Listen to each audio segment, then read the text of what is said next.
د ښځو د بدن یو خاص حصه چې که هغې سره مینه وشي نو ښځه هم په بدل کې ډیره مینه کوي او په سړي ځان قربانوي.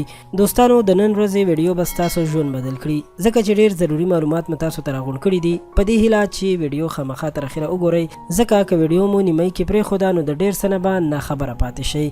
دوستانو ښځه او خاوند د ژوند دوه ښه ملګري وي او ښه دوستان وي او دا هم ده چې ښه دوستان هله جوړېدی شي کله چې د یو بل خبره د زړه نه ومني او د یو بل سره مینه وکړي. اکثره وخت ښځې د خپل خاوند نه نفرت کوي خو د هغې لویه وجه دا وي چې خاوند ښځې سره بد اخلاقي کوي.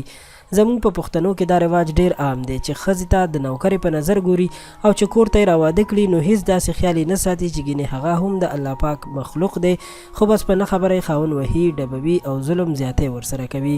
دا کار ټول پښتانه نه کوي خو ځینې پکې داسې شته چې دا کارونه کوي. نو په داسې حالت کې ښځه د خاوند نه نفرت شروع کوي خو بیا هم ښځې ته نه دي پکار چې د خاوند نه نفرت وکړي او ښځې له پکار دي چې د مینې په زور خپل خاوند خپل اړخ ته رامات کړي ځکه مینه د ښځې یو داسې وسله ده چې که په خاوند یې وازمایي نو بېشکه چې خاوند به هم ورسره ډېره مینه وکړي او د هغې هره خبره به ومني. ډېر خلک زموږ نه دا پوښتنه کوي چې ښځې ولې کوروالي ته زړه نه ښه کوي او یا راسره سمه مینه نه کوي خو هغوی خپل ځان ته خیال نه کوي چې هغه په عام روټین کې خپلې ښځې سره څنګه سلوک کوي، آیا هغه د ښځې خبرې مني او که نه، د هغې ضرورتونه پوره کوي او که نه.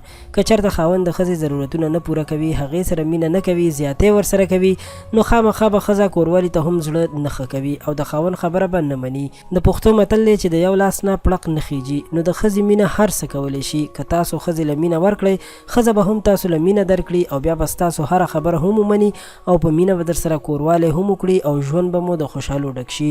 دوستانو د دې ویډیو مقصد به دا و چې تاسو په مینه باندې هر څه کولی شئ، هیڅکله هم بد اخلاقي مه کوئ.